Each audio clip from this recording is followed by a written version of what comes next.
Ladies and gentlemen, boys and girls, species around the multiverse, welcome to Geek Syndicate episode 291. What we're doing? I'll tell you what we're doing. We're bringing the sass back to geekdom.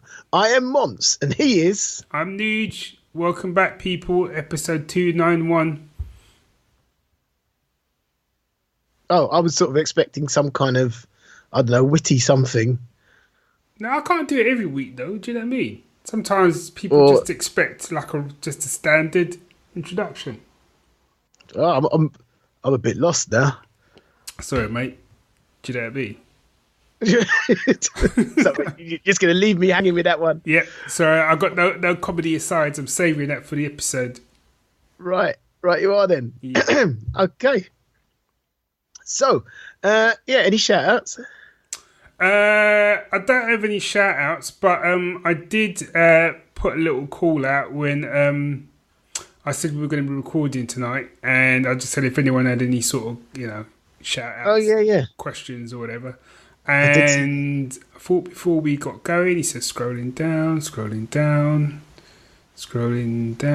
Right, and I think actually we've only got two questions. One's kind of for the both of us, and one's kind of more to me. Run Along Womble. Still love that name. Has asked, which movie for 2018 has you the most excited? Rascal Rebel Rabbit. I'm sorry? It's a new Peter Rabbit movie. Oh, that's actually not a wind-up.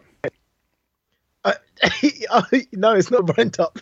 It's called Rascal Rebel Rabbit. It's a Peter Rabbit movie. Okay. Is that seriously your answer? No. Okay. Given the fact it's 9:30 at night, how about we have your proper answer? Right. I'm just going to start with a kind of runner-up, just based on the trailer. Yeah. Have you seen the trailer for Mortal Engines? Oh, yes. Which is based on the novel by Philip Pullman, which I've never read. Is it? But I saw the trailer, and I wanted to pick up the book. Because, it kind of had that kind of Mad Max style, end of days, like the world is a desert type thing. Yeah. And, there's this kind of big, it's like this. It's actually Philip Reeve who wrote the books. Is it? Why did I think it was Philip Pullman? Don't know. Okay, anyway. Yeah. But it's like, so there's this like, it's like big thing with people living on it, like a little tiny city sort of thing. And they're being chased by bandits. Well, you think they're being chased by bandits, and like, kind of post-apocalyptic style, Mad Max style. Mm-hmm. And then like you just see their faces go, holy. And one person goes, what is that? And the main character, the woman who's obviously the main character, goes, that's London. Yeah. And it just pans out, and there's this massive city on wheels. And as it goes up, and obviously the rich people live at the top, standard. And as it goes up, you just see like London, and you see like St. Paul's Cathedral, I think it was. On top, and I'm like, yeah. And I saw that, and I was like, okay, I love that, because I love London. I love things in London in it, and just to see it like that, I'm like, and then you go, what's that? It's London, and it's on wheels. I was like, damn. So I'm quite looking forward to that, just because the trailer had me. Well, it's been directed by Christian Rivers. Not sure what they've done, but it's written by Fran Walsh, Philippa Bowens, and Peter Jackson. Okay, good team. So it's a good team, and it's out this December. Yeah, so it's a while to wait. And there's a few superhero movies coming out, but I'm afraid. Pacific Rim Uprising, of course, because it's like giant robots hitting giant monsters. That's always gonna be nice. Ant-Man and the Wasp caught my attention, because it's like the first of those. If I start again, it's like the first of the current run of superhero movies that actually has a double billing in the title. Yeah. I thought that was interesting. Ready Player One looks good, but I'm going to be very obvious and say that the movie I'm most looking forward to, for a number of reasons, is Black Panther. Okay. And one of those is that little boy in me who wanted to see a prominent superhero that looked even a little bit like him is going to be stoked at all the merchandise that's going to come out after this movie's done. Yeah. Well, I saw a little advert for some Black Panther merchandise. I saw it. It's one where the kids got the claws and like the mask and stuff. Yeah. And I was go on. My heart was just beating. My first thought was like, did they do that in adult size? Right. I was like, poor little Monts. Little Monts ain't gonna get the chance to play with that. Yeah. If only this had happened 30 years ago, man. Yeah, true that, man. True that. Like, unless we get adult size, then it's all good. But Yeah. I've just got visions of Sue just like, come off the ceiling. What are you doing? A Black Panther. No, you're not. Come off the ceiling. Do you know what I mean? You're too old for that. Do you know what I mean? So there's some Black Panther just feels quite significant to me on a number of levels. That's what it is. And also, it looks like it could be as significant as it likes, but if the movie's rubbish, then you know what I mean. But I got upset because the last movie I went to see, what was that? Oh, Last Jedi. Mm-hmm. And they had a trailer for Black Panther. It felt like it went on for about 10 minutes, and I was like, "Don't be showing me all this." Yeah. So in the end, I turned away. But yeah, so that's where I am with that. Okay. Well, no, I'm looking at the list of films, and there's a lot of films coming out this year that I hadn't even realised. You got Black Panther, you got Solo, you got Deadpool 2, you got Jurassic World, you got Ready Player One, you got Incredibles 2, yeah. Ant-Man, Ocean's 8, Pacific Aquaman. I'll go on and on. So many superhero films. Venom, if you're into Venom. Yeah. I'm not really. Not really. Hey, Mary Poppins Returns. Yeah, Electric Boogaloo. Okay. X-Men Dark Phoenix. Yeah, Predator. I didn't even know about that one. Yeah, there's loads, man. There's loads. So I have been feeling the urge to watch old school Predator lately. Yeah, I've got a whole urge to kind of watch like just old school films in general. But anyway, I digress. I wouldn't say it's the one I'm looking forward to the most. It's probably two, as in this one's the most one I'm intrigued because everywhere you read, everyone keeps saying it's going to be a train wreck. And that's Solo. Right. Are they? See, I thought it was going to be. I just found myself not that interested. But why are people saying it's going to be a train wreck? Just cause. I think there's not a good. I don't think it's been a particularly great shoot. They lost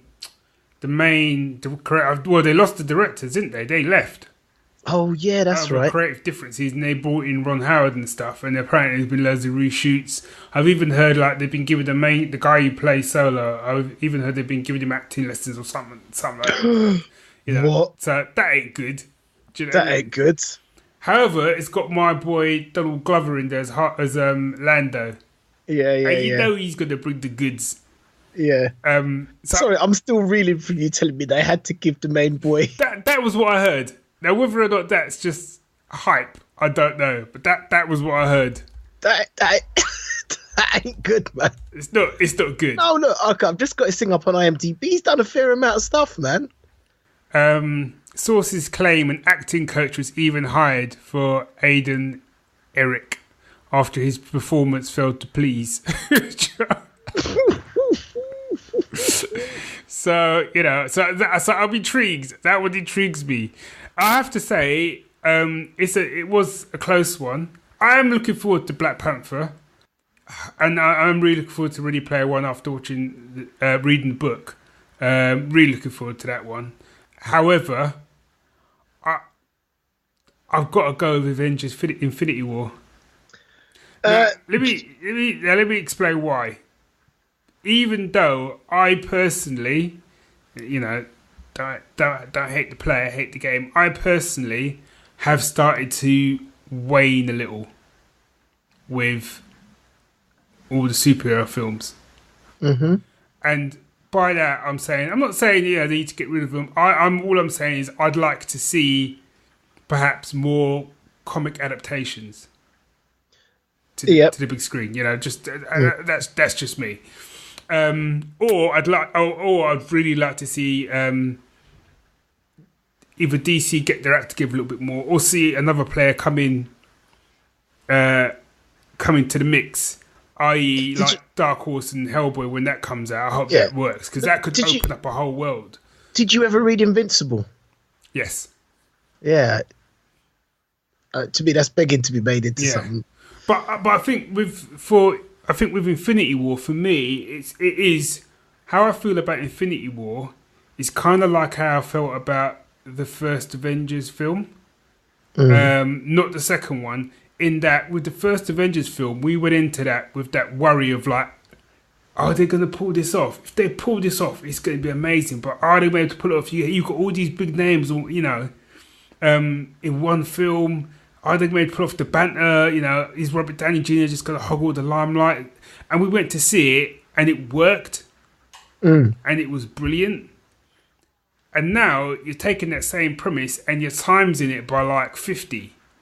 Yeah. With the amount of characters you're throwing in there. It's gonna be a hard thing to pull off, man. And that's what I'm saying, is that part of it is kind of like I'm excited in a way that I haven't been excited for a lot of the recent Marvel films, because I kind of know going into them that it's gonna be a good film. It might not be great, but it's gonna be a good film. Do you know what I mean? And it's interesting you say that, because I decided, so me and the missus, we're working our way through the entire Marvel back catalogue. Oh yeah, you said this, didn't you? So last night was the first Thor film. Mm-hmm. And I've noticed something, and I don't know whether my memory is defective or not, but I can't really comment too heavily on it until I've got a lot further in. But we're coming up to the end of phase 1. We've got Captain America and then the first Avengers movie left. Yeah. But they feel really different. This phase feels really different to the later ones because they're a little bit slower. Mm-hmm. And, a lot of these movies these days, they're long, but they're not necessarily slower. It's a little bit slower. It's taking time to develop character more. And there's lots of humour, but none of it is of the one-liner quip variety. Yeah. It's not so obvious. And I feel like, just watching it so far, and maybe I'll change my tune once I've watched a few more, is that Tony Stark was the quip guy. Yeah. If you watch the first 2 Iron Man movie, which the second one's better than I remember, I'll be honest. Okay. You watch them, he very, very rarely has a normal conversation with the people around him. They don't talk normally, but that's because of the way he talks all the time. It's always like this. Yeah, I'm like that. And I feel like when they all got together, a bit of Tony Stark rubbed off on everyone. And then when they started making the movies after the first Avengers movie, they kind of tried to make everyone a little bit more Tony Stark in terms of quips. But I really enjoyed the character moments of the early ones there. I feel like they were making movies rather than Marvel movies, if that makes any sense. That does make sense. To me, what it is, right, I'm glad you said this, because when you watch the first Avengers movie, which is done by Joss Whedon, who we know can do, he can do group dynamics very well. It's a great film. It's also very classic Joss Whedon. Yeah. Do you know what I'm saying? If you watch the Firefly TV show or like Serenity the movie, you can see those same beats. Do you know what I mean? The quick one-liners, that's Joss Whedon's bread and butter. But what I think happened is that format was so successful for Avengers that they tried to recreate it rather than create. Yeah. And for me, pretty much all of the Marvel films since then, that's what they've done. It worked for Guardians, because Guardians, I think, that's what you should have for Guardians of the Galaxy. And also, it wasn't set on Earth for a start. Yeah. Setting. Yeah, and for those characters, it worked. Do you know what I mean? But I just felt for films where there should be probably a little bit more gravitas, shall we say. They're dropping one-liners and stuff like left, right and centre. What was... Yeah, go on. And that's part of the reason, and I will see Thor Ragnarok, and everyone keeps telling me that's great and that's lovely. But you might not think so. No, every trailer that I've seen of it, Thor back in the day is one of my favourite characters. Every trailer that I've seen, I'm like, but that's not Thor. Well, no, I don't want to be that guy who says that. That's not my Thor. Yeah. Do you know what I'm saying? I'll say this. So you kept banging on about that, and I was like, oh, Barry, yeah, typical Barry Thor complex. Yeah. Just gotta get over your Thor, man. Yeah. We've all been there. Let it go. There's no need to be Thor about it. See what I did there? Yeah. And because the Thor Ragnarok is a great movie and it's hilarious. Yeah, I call it comedy drama because it's not a drama. It's not a superhero drama. It's just superhero comedy drama. It's just the comedy's ramped up, but it's good. Yeah. Yeah. So I really enjoyed it, and it had its moments of pathos. So it's all good. Then, like I said last night, I watched the Thor movie, the first one, and I sat there and went, "Oh, Barry's got a point." Because the Thor of so forget the comics. I never read Thor comics. So I'm just taking your word for it. If I'm taking my own experience, the Thor of the recent movies is not the Thor of the first movie. Yeah, he's much more. Come, let us speak of this type thing. Yeah. Hey, I know him from work. Yeah, which to be fair is a great line, and I loved it. And and I'm glad that line exists in the same world that I do. Yeah. But I sat there and I watched that first Thor movie and went, "Oh, he's a lot more Asgard than comic foil." Do you know what I mean? Yeah. And that really struck me. Now maybe that works for. That was what 10 years ago? Yeah. It came out. Yeah. And it was done by Kenneth Branagh, and I remember him being interviewed and him saying he wanted to really hit it with a kind of Shakespearean vibe. And it was good, Yeah, I always remember the scene. There's a scene in there where like Anthony Hopkins, he's mouthing off to because Anthony Hopkins is older than it, and he's mouthing off to Anthony Hopkins, and he's had enough, and then he basically strips that him. Scene, that piece, scene. And then Loki tries to step up, and he's I was like, oh damn. He just growls at Loki. But it's even the way he gives that. I turned to Siobhan and went, "Did you hear the lyricalness of his speech?" Yeah, it was proper. I was that speech. I kind of realised I'd been holding my breath through it, and I looked around and Siobhan kind of went. I thought she was holding her breath too. Yeah, it was, and she went. Oh, because my eyes are wet because it was just Thor's utter degradation at the hands of his father was. It was hard watching that little bit. Yeah. No, it was. I just like the piece at the end where he kind of gets, he walks out to sacrifice himself. And even the stuff with his brother in it, and you kind of don't know where Loki's coming from, and he's not quite. Hey, you know what? Jokey. Loki ain't no comic character in that one. No. He's devious. Yeah. But it did make me really keen for Infinity War, because watching it again, I went, boy, Loki's playing a long game here, man. Yeah. Obviously, I'm not done with Marvel superhero movies. No, of course not. I was beginning to think I was a bit worn out, but the way I'm talking about it with you, I feel I sound quite excited. It's made me want to go and watch them again. I might do what you've done and play catch up, because definitely I love the first phase movies or phase 1 movies, and then in the second phase, for me, like the only one that kind of didn't do the kind of, like you said, the Joss Whedon stick thing was Winter Soldier, which was just boom. Yeah, and I've only seen Winter Soldier once. Yeah, likewise. You know what I mean? So I want to check that out again. But I'm trying to remember what was in phase 2. So phase 2 was Iron Man 3, Thor: The Dark World, Captain America: Winter Soldier, Guardian of the Galaxy, Avengers: Age of Ultron, and Ant-Man. Oh, okay. Winter Soldier was good. Guardians of the Galaxy was good. I really enjoyed Ant-Man because it was about a loser for once. No, Ant-Man was good. I think that's where that made it different for me, because it was like, but then again, it's like, Tony Stark played as a loser. Yeah. Whereas, and then you had later on you had Doctor Strange, which was Tony Stark played as a magic user. Yeah, I don't know. As I said, the last thing I'll say before we move on, I really liked Doctor Strange, right? Yeah. And that was like 4, and I was really excited for Doctor Strange. And weirdly, I've only seen Doctor Strange once. And I think putting distance between it, when I kind of think about it, I really enjoyed it. And he looked like Doctor Strange.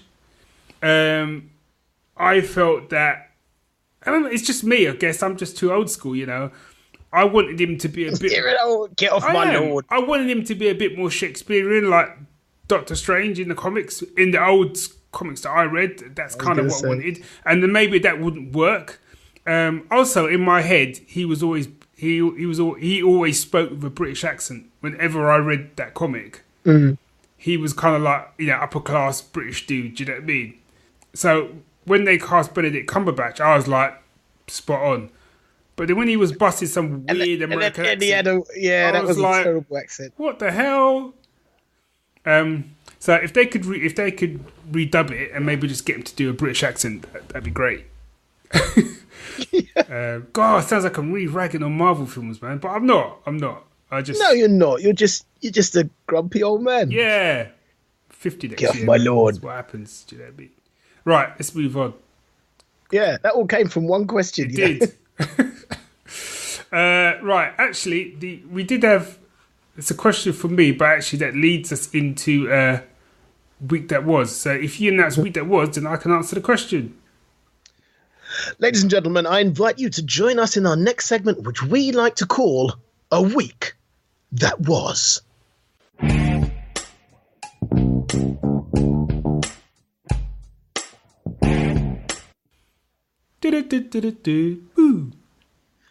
Let's start that week that was with a question from our friend and yours, Ken Reynolds. Ken Reynolds Design.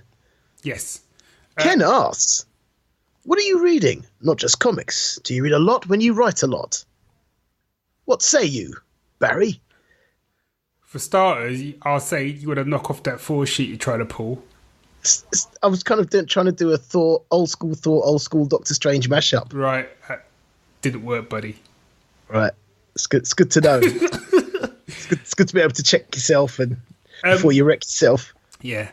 Yes. So, what are you reading? Well, actually, this was on my notes for week that was. So, I have been, by reading, I've got back into audiobooks. Yeah. And I just want to say again, for me, like, I love reading like books as in physical copies or whatever, or even on the Kindle and stuff. But what I love about audiobooks is that, you know, I've recently been doing like a lot of DIY around the house and stuff like that. And it's just great having an audiobook because you can just crack on with stuff and still be getting your book fix. And I've been finding it recently harder and harder to find that time to kind of sit for like 2 hours and read a book. You know, I don't get the bus into work nowadays, so I don't walk in, which used to be about 50 minutes, and the bus journey is about 12 minutes. It's not really... Yeah, it's gutted when you lose that commute. Do you know what I'm saying? By the time you can't open your... Whereas with an audio book, I can still get in. You know, I listen on the walk to the bus, and then I listen on the bus, so I can probably get a good 20 minutes in, you know. So anyway, and I love it. I love listening to audiobooks. If it's got the right narrator, that's a biggie. But the one that I've been catching up on is the Dresden Files series. Okay. Yeah, I've been meaning to do that for about 10 years now. Yeah. So I'd kind of left it for a little while. No particular reason. I just left it for oh, no, that was it. Yeah, I'd got halfway through. I think it was book 12, which is called Changes. And I sort of read it, really enjoyed it. And I thought it was the last book. Right. And then it turned out, and I remember the ending of it, I don't want to say it, spoil it, but yeah, it is book 12. And I remember saying, they can't end it like that. You can't end it like that, you know. And sure enough, they didn't. Does he still get beat up every book? Yeah. Mate, it is on another level now. 12th novel. I find it hard because I think I got up to like novel 4 or 5, and it just seems like quite a lot. Well, they're not huge novels, are they? No. And And also what I quite like, because I've always struggled with first-person novels, but because it's narrated by, what's his name? Masters, who played... Oh, yeah. James Masters. James Masters. He played Spike. It's a brilliant audio version because it's a detective novel. So that's how you would expect it, like a detective voiceover. So he does a fantastic job in it. So I've literally yesterday finished book 13, which was Ghost Story, which was brilliant. And I've got to say this, after 13 novels, the world building in this series is like second to none. Right. Second to none. Do you know what I mean? There's no way when I read that first book did I think this is where we would end up. Really? Yeah, I just wouldn't. Because in my head, that first book was all right. Do you know what I mean? But I just kind of got the impression that's what we were going to get. 10 books of him just solving crimes around Chicago with a bit, with a little bit of magic and whatever. But now it's so far removed from what that first novel was, and just watching. And I think even in book 12, someone drops someone comes into it and he describes the guy, and you realise he was a guy that was in one of the earlier books, and then Harry kind of drops an offhand comment to go, yeah, he helped me out in the case that was 10 years ago, and I was like, shit. I had no sense of time for these books. Do you know what I mean? But yeah, it was about 10 years ago in Harry's life. Do you know what I mean? So yeah, it's been a hard 10 years for that dude. Let me tell you, man. Right, I have to get back into this, don't I? You've got to get back on it once. I was going to say, did you ever read any of the Cal McDonald stuff? No, it's not even ringing a bell. Oh, right. So there was a comic about your standard down and out detective. Yeah, where this guy investigates like supernatural stuff. Yeah. And his best friend is a ghoul, one of the undead. Okay. And my boy just gets messed up on a regular, and he's an alcoholic, and he takes whatever drugs are to hand. And he just messed up. But the cases it's just brilliant. The cases are awesome. And it started off as a comic, and then they did some books. And it was kind of a mix of the two. And yeah, it just reminded me of just pretty rough Dresden, really. Okay. But I've always been meaning to go back to it. That's Cal McDonald. Yeah, just have a quick look for it and see what, when you got the time. And do you know who publishes that? I think it was at Dark Horse. I can do a quick search. Cal McDonald. Yeah, it's Criminal Macabre is what the series is called. Oh, no. Oh, what am I talking about? Yes, Steve. Is it Steve Knowles? Steve Knowles. Yes, yes. Sorry. Do you know what? It's been years and years since I've read a Cal McDonald. Look, I'm looking at this. I just got into Wikipedia. It goes series titles: Hairball, Criminal Macabre, Love Me Tenderloin, Drawing on Your Nightmares, Last Train to Deadsville, Supernatural Freak Machine, Feet of Clay, Two Red Eyes, My Demon Baby, Soulbook 666, Call Me Monster When Freaks Collide, No Peace for Dead Men, Die Die My Darling, Final Night, The Fight by Night, The Iron Spirit. There's a whole heap of things going on there, man. I've completely forgotten about. I think part of the reason. That's right. There's 3 novels they're collected in Criminal Macabre, the complete Cal McDonald stories, okay. And then there's 3 omnibuses which collect all the comics. Yeah. Yeah, no, I did actually really enjoy them. Yeah. God, I haven't thought about those in years. No, as you were talking about it, just made me go, okay. Yeah, I'll have to give them another look-see, because I didn't read all of them. I think they're quite old, actually. Well, the last one, as far as I can tell, was written in, 2014. Oh, okay. Not too far back. I hope that answers your question, Ken. Oh, you also asked... do you read a lot when you write a lot? I don't necessarily think my reading goes up. If anything, it does go down slightly if I'm really knee deep in my own stuff. But I do like to have a few books on the go when I am writing, just because one thing does inform another type of thing. If that's actually an answer. Cool. I'm just going to try and sell you a comic. I ain't buying. There's a link to this, and I'll tell you what it is in a minute. Okay. But actually, let's do it this way around. Well, because you were talking about audiobooks, and I often don't listen to audiobooks because I'm busy listening to audio plays, and they're from Big Finish. Yes. Who do a lot of sort of official Doctor Who stories. And I've just finished listening to the very last War Doctor stuff. So, yeah, I've been listening to, I think there's 3 volumes, which works out 1, 2, 3, 4, 6, 7, 9 stories, I think, 9 hours of John Hurt being the War Doctor. And the one I listened to is the last one because he died shortly after making it. Yeah. So, I mean, he died before it was even released. So listening to it was quite emotional in a way. More so because it's so damn good. It's just so good. And, Don't Call Me the Doctor, and just his voice and trying to do stuff and accepting losses even though he don't like it, and all of that. And he's playing a lot of time. There's some good villains in it, and he's playing a lot of the time against a Time Lord counselor called, I can't remember her name, but it's played by Jacqueline Pearce. Oh, yeah. Sir Verlan in the original Blake 7, which is 40 years old now. And they're together, they're amazing. And she has this arc because your typical war general that is quite happy to lose thousands of people in order to win the war. Yeah. That's her. Yeah. Yeah.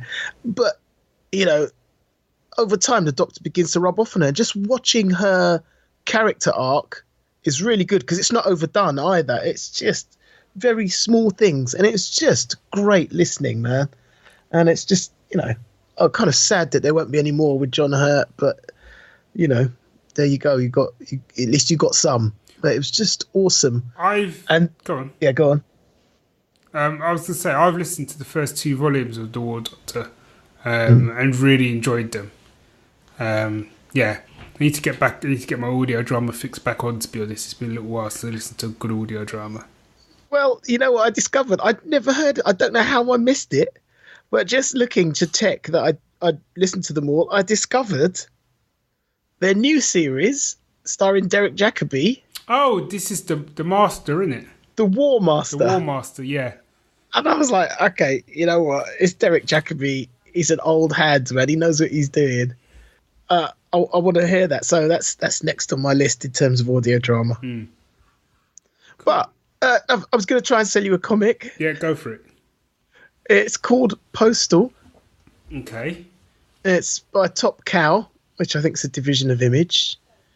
And only because I saw the summary. It goes, the townsfolk of Eden, Wyoming, wake up to the first official murder the town has seen in 25 years. Their reaction to this isn't normal, and there's a reason for that. Eden operates as a haven for fugitive criminals who remain here while new identities, often including facial reconstruction, are created for them. There is zero tolerance for any illegal activity that might draw attention to the town, and official murder is the last thing they want. That's interesting. Isn't it? That's interesting. That's what I thought. Yeah, I like that. Yeah, so the reason I noticed it and thought I'd mention it is because that's one of the comics being offered on the website Izneo.com. Oh, okay.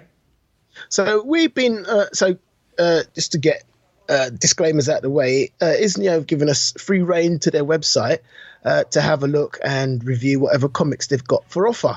They've also got an app which has got a reading app, so you can you can buy the comics and read it on the app on your iPad or whatever, and read it offline. Because I've got it after we sort of spoke about it. I've now got it on my Android. Right. Have you looked at it and how it works? Yeah. I've had a quick look around. Weirdly, my problem was there's so much to choose from. Absolutely. that I didn't know where to start. I know. But I mean, for a start, I really like the layout of it. I like the fact, it sounds a bit stupid, but I like the fact that it's really bright and colourful. Yes. I know exactly what you mean. It just makes it a lot easier to sort of navigate and stuff. Yeah, and it's got a kind of the guided view that you sort of talked about and stuff. But I've kind of said to myself that what I need to do is literally take half an hour out of my day and actually sit down, properly go through it, and just start favouriting some stuff to start reading. You know what? That's exactly what you need to do. I mean, if you look at the catalogue, I mean, if you look at it by genre, you've got everything: action, adaptation, adventure, biography, comedy, documentary, erotic, fantasy, heroic fantasy, historical fiction, sci-fi, romance, parody, magazine, and on and on. And it's and there is superhero stuff. There is some American stuff there. Mostly, you got some stuff from Titan, I think. You got a few Image stuff. You got some Dark Horse stuff. There's even some Marvel stuff in there. But it's in French. It is in French. But there's some English stuff there as well, and those things. But the emphasis of it is really on European comics, really. Yeah. So you get and all those that have been translated, and you kind of get a big exposure to that. So while I was looking at it, going, what should I read? What should I read? The first thing I came across was something I've actually been meaning to read for the longest time, and it's a comic called Blacksad by two Spanish guys, Juan Diaz Canales and Juanjo Guanido. Did I kill that or what? Yeah, he did. Yeah. And it is basically an anthropomorphic comic, meaning that characters are all animals, and Blacksad is actually a cat. And it's first person noir detective fiction, basically. The story is fantastic. It's got a lot of depth to it, a lot of nice world building, a lot of character going on, and the art is a lot of watercolors with beautiful detail. It's just, I don't know. I just finished it and went, yeah, I'm a big fan of this already. Blacksad. People have been telling me about this for years. Why did I wait so long? In terms of the Izneo reading experience, it was just really easy, really nice guided view. I was like, you know, Comixology is the big one you think about, and in terms of comparison, it's just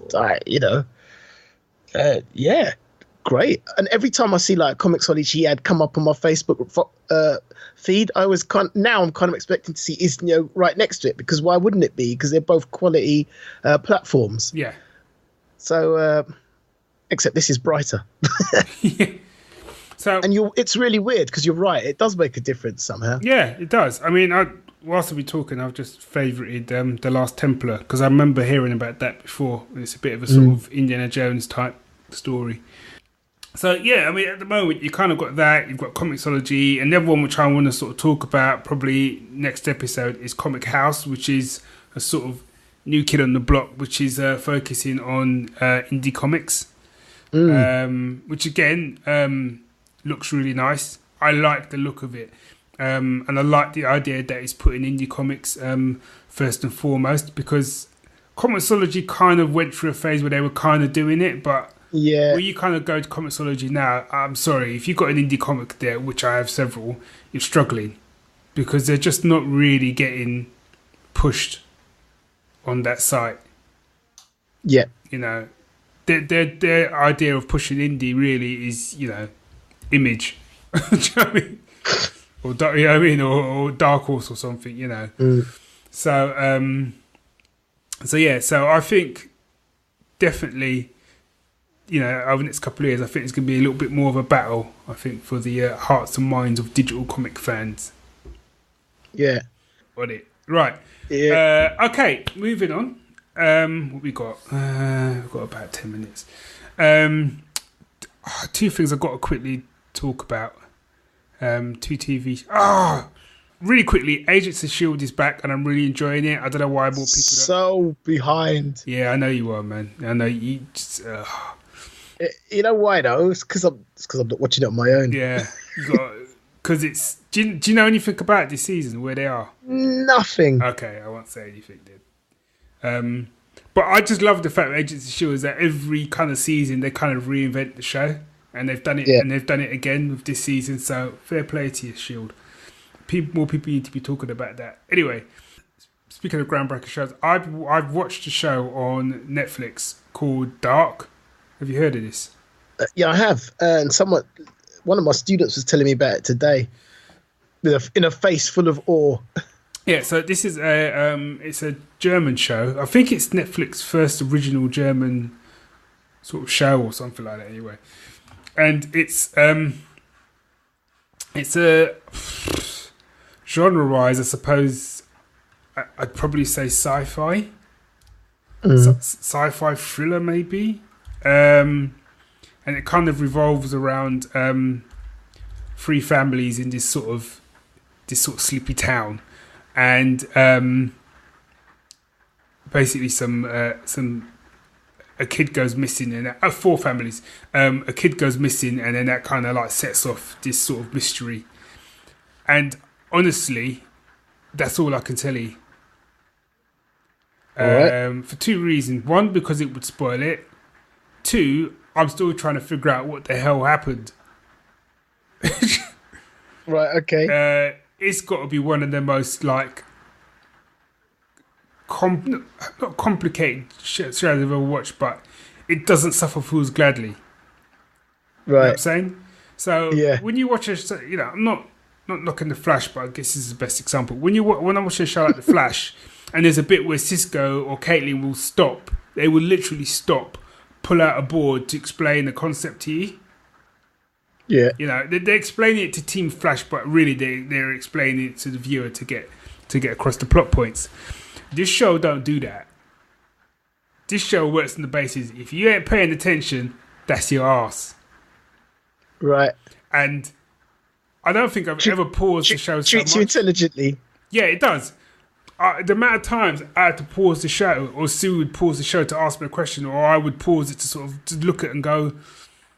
And Sue would be like, yeah. And we'd have to discuss things. And then we even went online, because it's quite confusing, some of the families, and you'll see when you watch it why. I had to go online to get a kind of like family tree of the families to understand it a bit better. Mate, it is proper. Wow, really? You need to get on that. The show's dubbed, but actually I thought the dubbing worked really well. Dubbing over. Okay. It's a German-made show. That's what it's I mean. not an American show. No. Maybe that's why it doesn't treat you like an idiot. No. But and you can tell when you start watching it, you can tell it's a European show. In the same way, like when you read a DC or Marvel comic or whatever, and then you pick up a European comic, you can tell there's a difference in tone, style, whatever. It's the same vibe here. The way it's shot, the scenes, some of the stuff they do in it, I don't think you would do that. One thing in particular, you wouldn't do that in an American show. You wouldn't do it. You know, and when you if you watch it and you get to the scene, you'll know the scene. You'd be like, they wouldn't do that. So yeah, I thought it was brilliant. And the last scene of the final episode, I literally wanted to ring up and go, "You've got to watch this show just to get to." How many episodes are there? I think it's 8. It's doable. Do you know what I mean? It's not. Yeah, there needs to be more of that but. My problem now with Netflix is I have to go and look. So most of my watching happens when I'm out and about, right? Which isn't as much as I used to. That's why I'm falling behind with stuff. And it's like, but Netflix is weird sometimes because some things you can download. Yeah. Some things you can't, and I kind of go, well, why? What's the difference? Yeah. I don't understand what difference it makes if I can download it or not. Why can I download that one and not that one? Yeah, it's annoying. 10 episodes. Cool. People have compared it to Stranger Things, and I can see where people are coming from, but I think it's a very different show to Stranger Things in a different way. So, yeah. Can I just check with you? Have you watched A Good Place? Yes. Okay, that's all. Okay. Don't need to say anything else. Do you want to talk Discovery before you round up?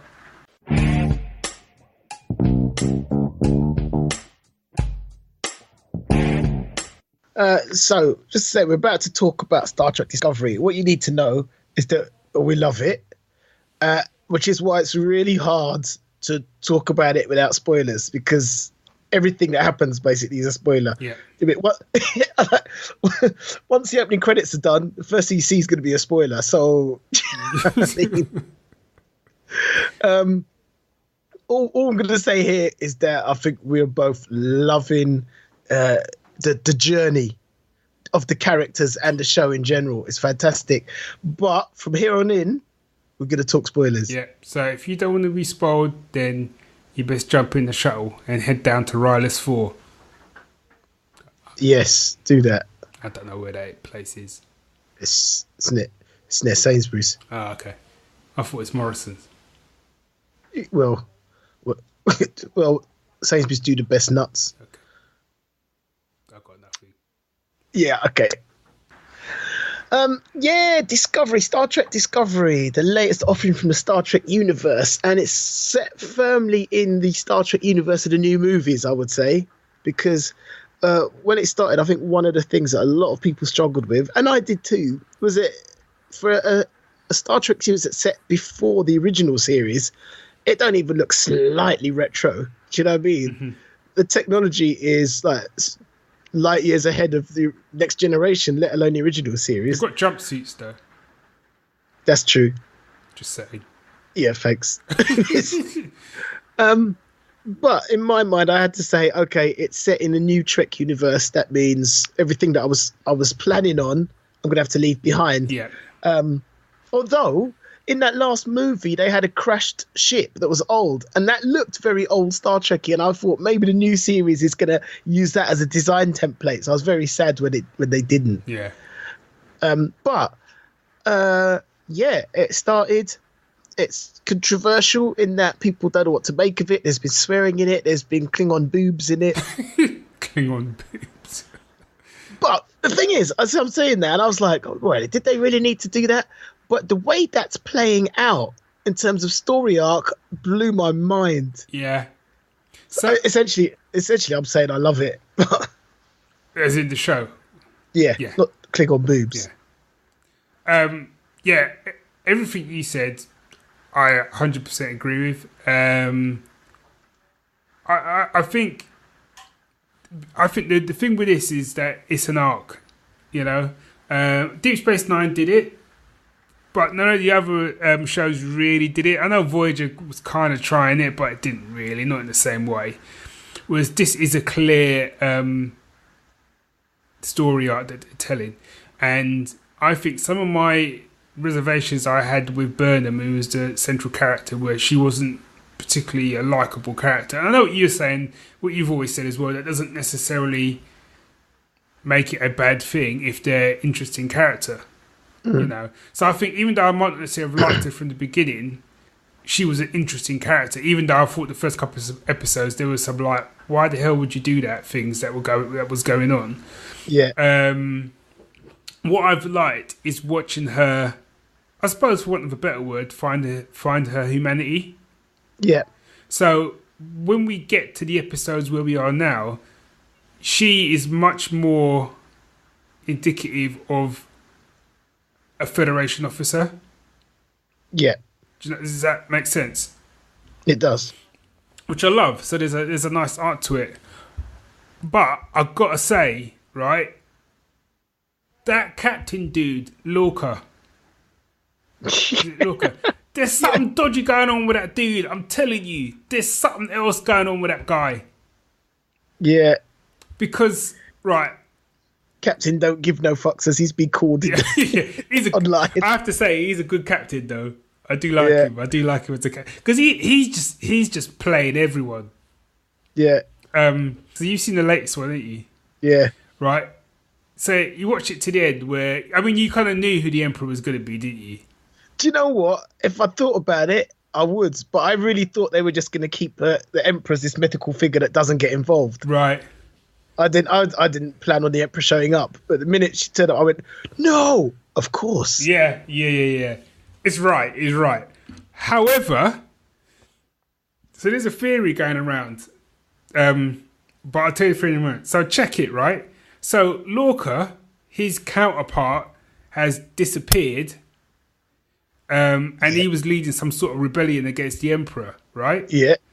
So now they're back. They're in the mirror universe, and he didn't seem too keen on going back to normal space. He doesn't, does he? Because the bit where she's kind of like, we've got what we've needed to get. Let's go. And he's kind of like, well, we need to check this out. Need to make sure and blah blah. And let's be honest, if you've been one of them booths for 20 minutes, you'd want to get you'd want to get the fuck out of Dodge. I'm still haunted by that. Yeah. It's the bit where she goes to see him, and my boy is fucked. He's just totally making a mess. He's just effed. But the bit at the end where the Emperor comes on the screen, did you check his face? Yeah. My boy had a little smile on his face. Did he? Yes. I'm gonna have to go back and look at that watch now. it. He had a little smile on his face, like, yeah, it's all coming together, right? So the theory is that my boy, go on. My boy was coming from the mirror universe. Yeah, he was always from that universe. Okay. Got over to our side, and then thought. Do you think that was his plan in pushing the guy who's doing the spore drive? Because he pushed him. Yeah, exactly. And there's a bit where they kind of say, they're explaining stuff to him and go, yeah, he's mapped all these different universes. And they said something, it just, seems a strange coincidence that he just so happened to map all these universes and we've ended up in one. Do you know what I mean? There's just little breadcrumbs getting dropped. And I'm just like, I don't know, something ain't right, I checked that dude was going to be the Klingon dude from Time. Yeah. But I thought that he's a great actor. Yeah, he's... Gosh. And I've got fair play to the show as well, because other shows would have stretched that shit out for a couple of seasons. Yes, they would. And I quite like... It's what I was expecting. Yeah. I quite like the fact that, you know what I mean, the minute he killed the Doctor, my boy was out of time. Yeah. And I like they didn't stretch it out, because I thought when... No, and the fact that they even killed... Well, do you know, they killed the Doctor, and I was just thinking back, when that show started, the security chief, I thought she was in it for the long haul. Yeah. And they just did her in right at the beginning. Well, you know what I mean? So far, that security officer one, that to me just smelt of like, wouldn't it be shocking if we just killed her? Which one? You know, with the security woman.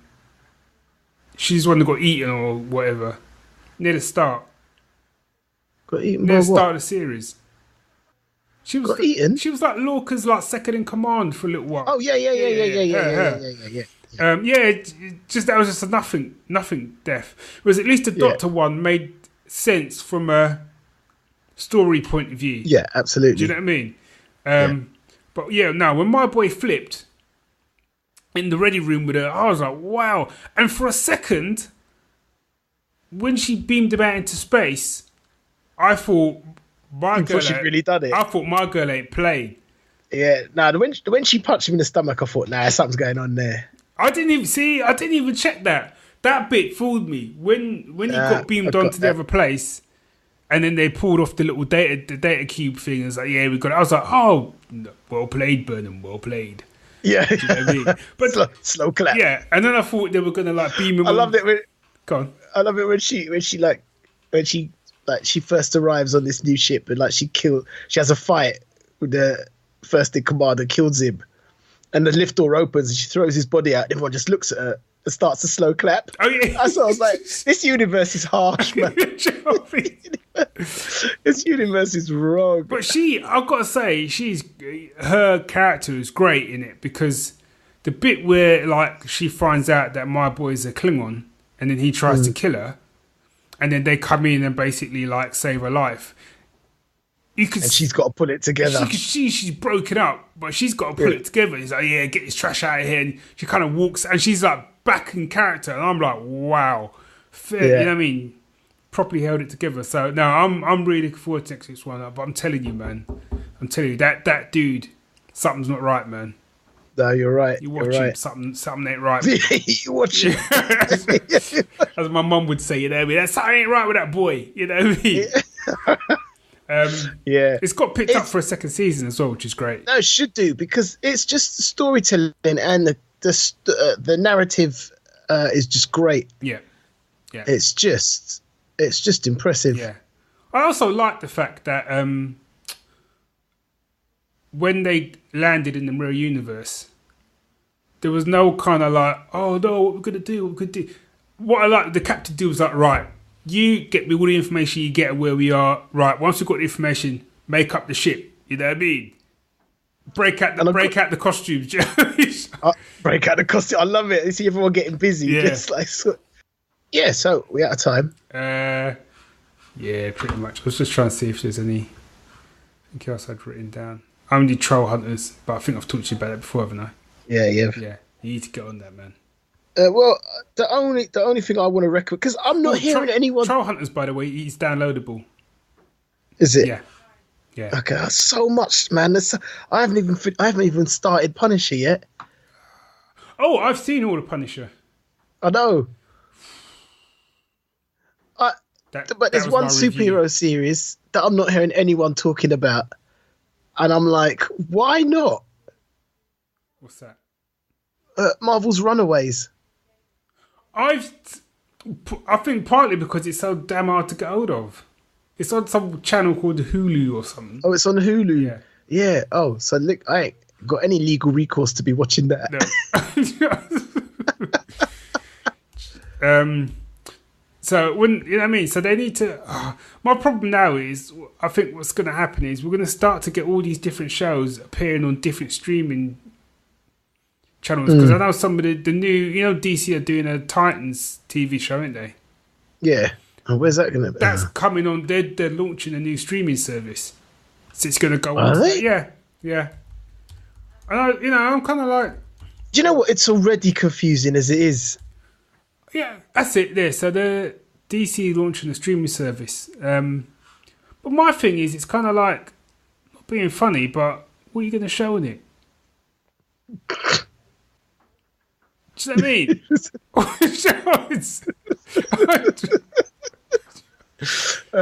Okay. Because unless it's just going to be reruns of Young Justice and all the sort of Justice League stuff, which would be great, but Yeah. Although they're doing the third season of Young Justice, so some odds are then that will probably end up on there as well, then, won't it?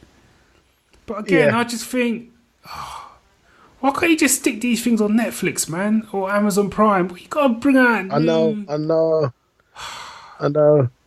So I don't know. Yeah. Anywho, there you go. Getting upset. Should we do a spoiler? Right, so the score, people. Check out the Geek Syndicate website, geeksyndicate.co.uk. If tell us what you think about things we've said. Do you agree with us? Do you completely disagree with us? You can tell us at the geeks at geeksyndicate.co.uk. You can also find us on Facebook, on Twitter, on Instagram, on Pinterest. So, until next time, Geek Syndicate, we out.